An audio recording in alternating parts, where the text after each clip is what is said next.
tired of people telling you that you're not playing meta longsword? Are you tired of people telling you that you're not doing enough damage in the hunt? Are you tired of people telling you that you're using the wrong silk binds with your longsword?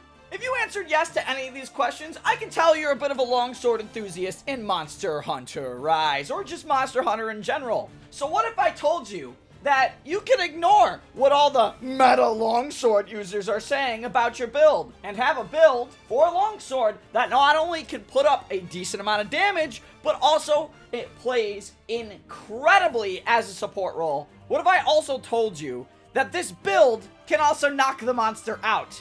Would that be something you're interested in? Because in this video, I'm going to show you how to craft and build one of the most amazing support mix set longswords I have ever made in the Monster Hunter franchise. So let me introduce you to the BONKsword. Yeah, you heard that right. The BONKsword. No longer is longsword just a slashy weapon in the Monster Hunter franchise. Oh, no, because like I said in the beginning of this video, we're turning longsword into a slugging machine, as well as also kind of technically being still a slashy weapon. We kind of have a lot to do, so we might as well get started. So, let's start by talking about the armor you are going to need to make the BONKsword build. Now, you might think this is a very unorthodox set, and that's because it is. This is again, a KO longsword build, very focused around heavy skills like Slugger and Punishing Draw. We will talk about the skills and why they're important and what you will need later down the line when we talk about the decorations and even the talisman you're going to need for that.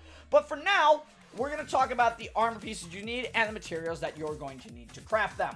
So, conveniently, since Monster Hunter World, or actually I think even a little bit before the Monster Hunter World, I forget exactly when the wishlist feature was added, there's this button right here on my menu called the wishlist, and by clicking on it, as you can see, I have the wishlist set up of the exact armor pieces you are going to need.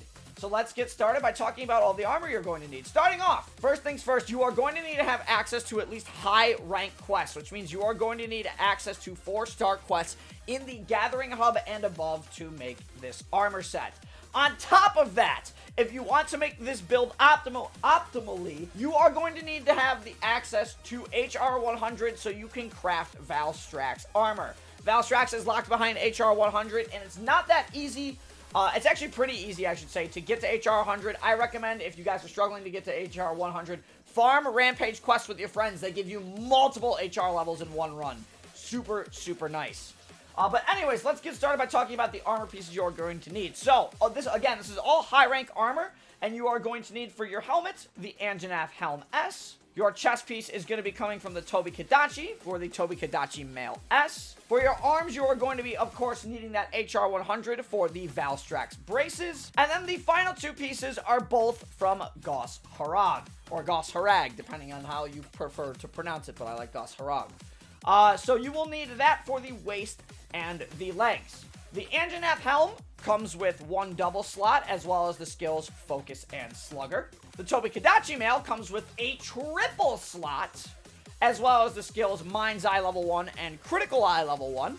The Valstrax braces comes with one double slot, which is very important for this build. You need to have an arm piece that has a double slot. If you do not have an arm piece that has a double slot, this build will struggle immensely. Obviously, the Valstrax braces has a double slot, as well as the Valstrax set exclusive skill Dragonheart and 2 levels in weakness exploit. For the Gos Harag waist piece, you are going to be, of course, achieving a double and a single slot, as well as the skills Punishing Draw level 1 and Resentment level 1. And the Gos Harag greaves come with one individual single slot, as well as Punishing Draw level 1 and Agitator level 3. I don't have to go farm anything for this, because I actually already have the armor set built. So I will see you guys in a second, and we can talk decorations. So anyways, let's actually talk about the decorations you are going to need to slot into the armor, because there's actually quite a few you're going to need, and if you need to jewel farm for some of these decorations, as well as doing some monster part farming, I recommend doing Apex monster hunts, as it is going to give you your best opportunity to get not only the blood run jewels, but the lazarite jewels that you will need to access the armor specifically, or I should say, to get the decorations that you need to slot into the armor, because honestly, The decorations you need are very, very important, especially for this set in particular. So, getting into it here, we're going to go right over to our decoration set here. And we're going to show you everything that you need for the decorations. Now, I already have everything set up specifically for this, but you might want to run something a little bit different, depending on, you know, your talisman. And we will talk about the talisman in a little bit, but with everything fully slotted in, this is what your skill build is going to end up looking like. You are going to have 5 levels in Agitator, 3 levels in Weakness Exploit, 3 levels in Punishing Draw and Slugger, 3 levels in Speed Sharpening, 2 or 3 levels in Quick Sheath. I will get to talking about that in a second. I put 2 levels of Flinch Free, so monsters on certain attacks that knock you on your butt, they don't end up knocking you on your butt. 1 level of Resentment, 1 level of Critical Eye, 1 level of Mind's Eye, 1 level of Focus, 1 level of Diversion, which is probably the most important skill in this build, and 1 level of Dragonheart. Honestly, the level 1 skills you really can just ignore. They're kind of like slight passive boosts. Critical Eye, level 1's kind of nice. It's a 5% affinity boost, but nothing too crazy. So obviously, as you can see, this what I have slotted in already in the Anjanath Helm. We've already talked about the fact that the Anjanath Helm comes with 1 level of Focus and 1 level of Slugger. So what you're going to need for this build is you are going to need at least 2 KO jewels. Very important because you aren't going to get 1 level of Slugger. You're going to need at least 2 KO jewels for this. And in the Anjanath Helm, in the double slot, you are going to want to make 1 KO jewel 2. That is going to go into the double, and that is going to go into your helmet slot for the Anjanath Helm. In the Tobi Kadachi Male S, you are going to be using your triple slot actually as a double slot in this build, and you're going to be making the Gambit Jewel 2, which, of course, if you guys don't know, Gambit Jewel gives you Punishing Draw. So not only is the Tobi Kadachi Male going to have 1 level of Mind's Eye and Critical Eye, but you're going to slot in 1 level of Punishing Draw. The Valstrax braces are going to be the other piece of armor that gets your second piece of the KO Jewel 2. Obviously, that changes your Valstrax skill set to Dragonheart 1, Weakness Exploit 2, and Slugger level 1. The Gossarag Waist Coil, you are going to need 2 decorations, and 2 very important decorations at that. The first decoration is going to be a Tenderizer Jewel 2, which is going to give you an additional level in Weakness Exploit to fill out the Weakness Exploit skill in your build. Very nice, and it's nice that you already had 2 levels of Weakness Exploit on the Valstrax braces, allowing you to now have 3 levels of Weakness Exploit just with 1 usage of a double slot. The other skill that you are going to want to put in the single slot decoration for the Gossarag Coil S is actually going to be Diversion. And Diversion is a very important skill for this build for many reasons, which I can talk about actually a little bit in tandem here. But basically what Diversion is going to do is, because you are trying to knock the monster out, Diversion is going to be the skill that's used to have the monster's attention be drawn more toward you, the user who has the Diversion skill equipped. Usually, as a Longsword player, you don't want to have the Diversion skill equipped, or if you're trying to play Lance or maybe Gun Lance, you might have Diversion equipped because you have a big shield. But in this case, with this build, you're not going to want that. You're going to want the monster's attention focused on you with the Diversion skill more often than not, so you can rack up massive KO damage. And as far as the Gossarag Greaves go, you are going to want 1 decoration. I personally like putting Speed Sharpening on all my builds, so obviously having 1 Grinder Jewel level 1 kind of helps in the long run. Finishing out your skill list for the Gossarag Greaves at Punishing Draw level 1, Agitator level 3, and Speed Sharpening level 1. So a pretty solid build overall. Now, as far as the talisman goes, this is one of the more important things to have equipped. Now, my talisman is not perfect for this build. In fact, I would prefer if this talisman had 2 levels of Quick Sheath. That way I can max out the rest of my Quick Sheath by using the weapon, which I will talk about in the next section of the video. But the one thing that is super important to have on this talisman is going to be at least 1 or 2 levels of Quick Sheath. Conveniently, I had 1 with Speed Sharpening. You can do talismans in any way you want here, but personally, you're looking for a Quick Sheath talisman with at least level 1 or level 2.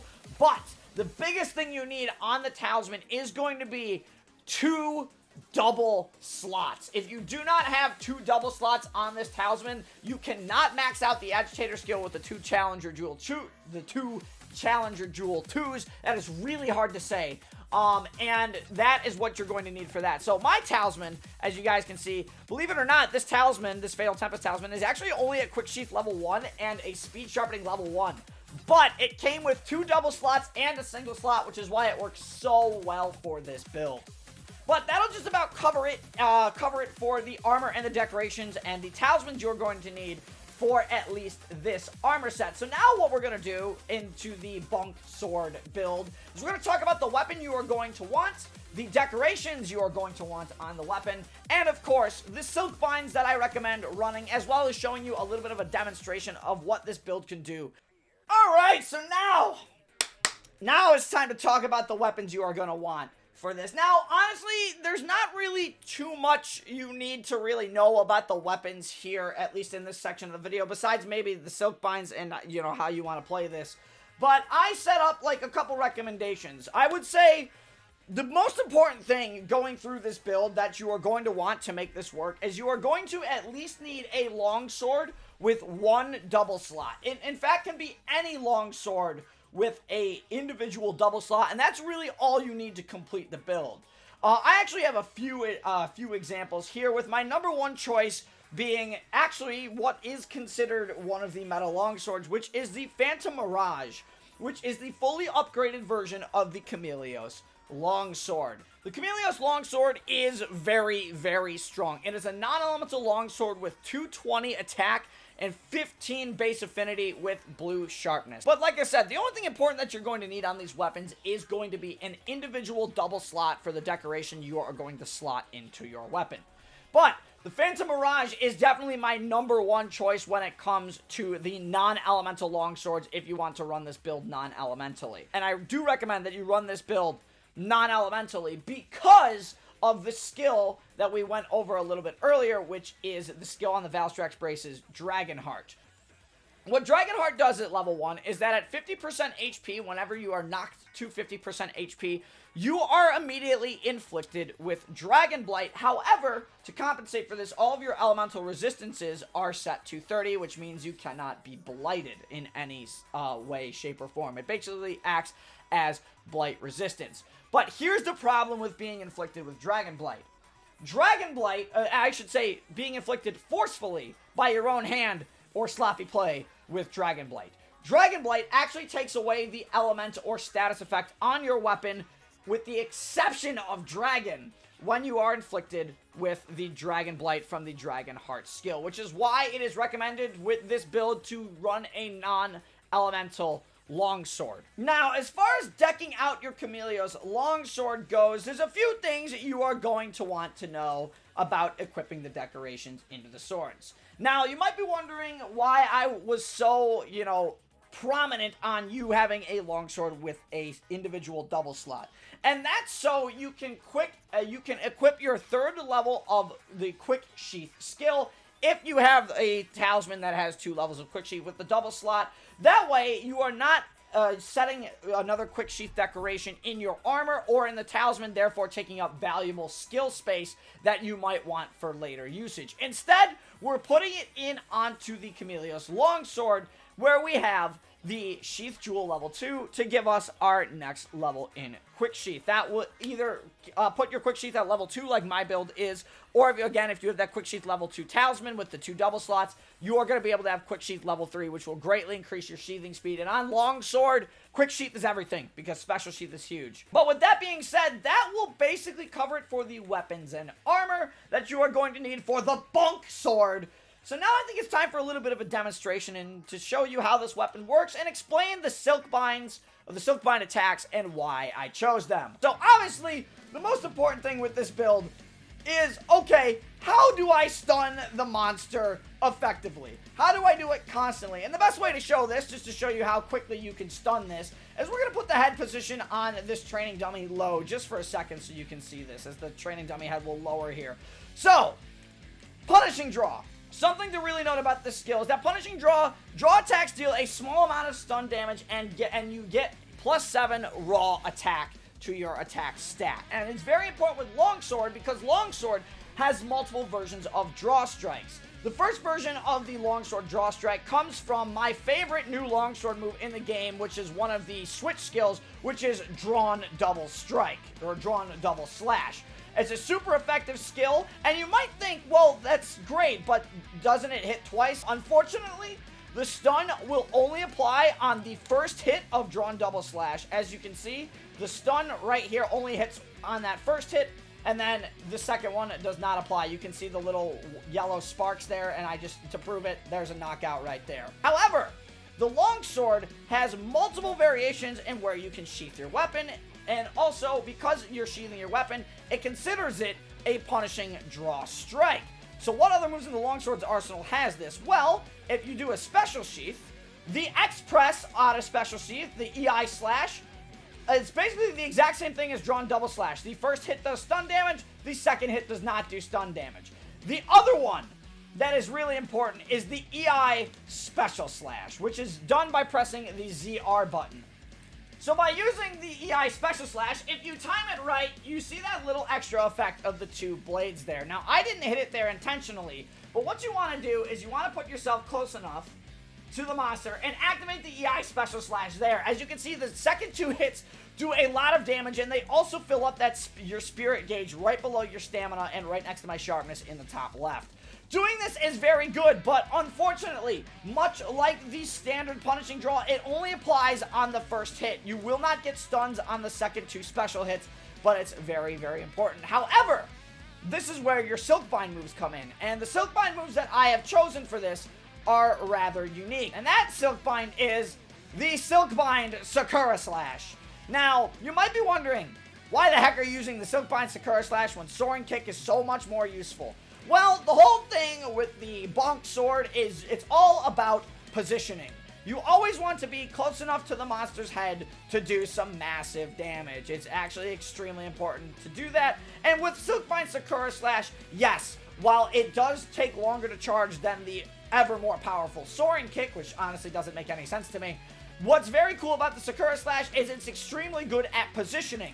Combine this with your EI Special Slash, and you can move around the monster pretty effectively, crossing back and forth through their head, forcing the monster to move its head towards you at all times, so you can rack in some free KO damage. Just like that. It's super, super fun to use. Alright, so now that we've taken care of all the basic stuff, let me explain to you how to really use this build properly in an actual hunt when you actually do, well, a hunt. I have, before I ended up recording this, I recorded some footage of me hunting with this build, and I can explain a little bit of what I did with this set and how you should play this build. But the biggest thing, like I mentioned earlier, is this build's usage of the skill Diversion.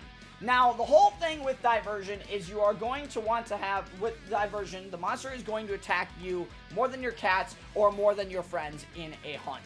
And this is exactly what you want when you are playing the BONKsword build. You have to constantly hit the monster in the head, whether high or low, to rack up KO damage. There are multiple ways to do this, but this also means that you, as a Longsword player, instead of playing the meta way using Spirit Reckoning and Soaring Kick and getting all the damage in, you have to play the BONKsword setup a little bit differently. Not only do you have to play this setup a little bit more aggressive, but you have to constantly special sheath through the usage of the punishing draw skill, and of course through the usage of that increased quick sheath skill, which is why it's all the more important to have multiple levels in quick sheath in this build if you can. The whole flow, I should say, to the BONKsword is you want to do a Drawn Double Slash. You're going to then want to go into a special sheath if you see an opening, and then either do another EI Slash or an EI Special Slash, and then once again, quick sheath and hit them in the head again, as long as they're targeting you. And honestly, this build is super, super effective at doing just that, and is one of my, it's one of the reasons I've been playing this build for a long time now. As I just made this build, I swear, I made this build probably about 3 weeks ago, but I haven't dropped this build. This build is just too fun. It does decent amount of damage. Again, not as much damage as the Meta Longsword, but it's just a fun build all around that you can use. And you can get up to like 2 KOs a hunt. Honestly, I was obviously in the Apex and Ogre hunt you guys are watching right now. I ended up knocking him out twice. In the Valstrax hunt at the beginning of the video, I only knocked him out once because Valstrax has, honestly, kind of low stagger thresholds compared to the Apex monsters. And Apex and Ogre has a tendency to thunder dance me more often than I'd like to admit. That thing hurts. But yeah, it's a super fun build regardless with the BONKsword. It allows you to play Longsword a completely different way, a completely new way, and honestly, a way that was first kind of introduced in the Monster Hunter world, but in Rise, this build just feels so much better. But yeah, that's it. That's everything you guys need to know about the BONKsword build, and I hope you enjoyed this kind of breakdown and guide build for the BONKsword, because I've never really done one of these in Monster Hunter before, and I kind of wanted to, try my hand at it and see how it does, because I don't know how it does. The YouTube algorithm is a thing, but I honestly, the biggest reason I wanted to make this video is because I wanted to share this build to everybody, because God, dude, this build is too much. Literally, this build is just too much fun, and I literally just cannot put it down. So I want to thank you guys for watching. If you guys made it this far, all the way to the end of the video, if you enjoyed it, do me a favor and hit that like button, as well as hitting that subscribe button for more amazing content on the channel, because honestly, I've just been on a content roll, and I feel like I don't want to stop lately, and that's a great feeling, let me tell you that. But yeah, other than that, that's all I got for you guys. And until then, this is CAJ Man 777 signing off. Stay safe, everybody.